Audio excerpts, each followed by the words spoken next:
அவர் வந்து மண்ணின் மைந்தர் அப்படின்ற ஒரு பிரச்சாரத்தை முன்வைக்கிறாங்க.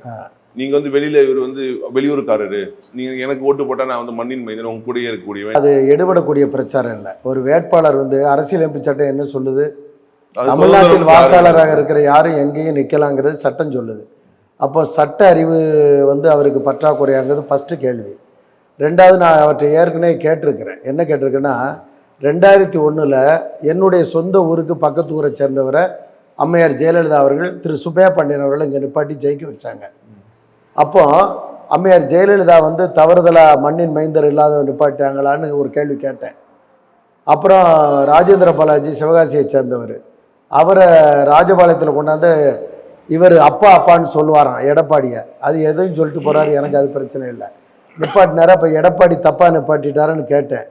நேற்று முன்தினமோ என்ன சொல்லியிருக்காருன்னா, அவரெல்லாம் நான் பதில் சொல்ல வேண்டிய அளவுக்கு பெரிய ஆள் இல்லைன்னு இருக்காரு. பெரிய ஆளோ சிறிய ஆளோ இல்லை, உங்களை எதிர்த்து நிற்கிற வேட்பாளர். கேட்ட கேள்விக்கு பதில் இருந்தால் சொல்லுங்கள், இல்லைன்னா பதில் இல்லைன்னு சொல்லுங்கள். இது என்னுடைய கேள்வி. அதனால் மண்ணின் மைந்தானே என் பூர்வீகம், என் தாய்வழி பூர்வீகம் இங்கே தான் இருக்குது. ஆதி பூர்வீகம் எனக்கு இங்கே தான். அவருக்கு எங்கே பூர்வீகங்கிறது அவர் தான் விளக்கணும். அதனால் நான் இத்தனை கல்யாண வீட்டுக்கு போயிருக்கேன், இத்தனை இது போட்டிருக்கோங்கிறது அந்த திருமண பத்திரிக்கை வச்சு அழைச்சவங்களை அதை நான் கொச்சைப்படுத்துகிறதா நினைக்கிறேன்.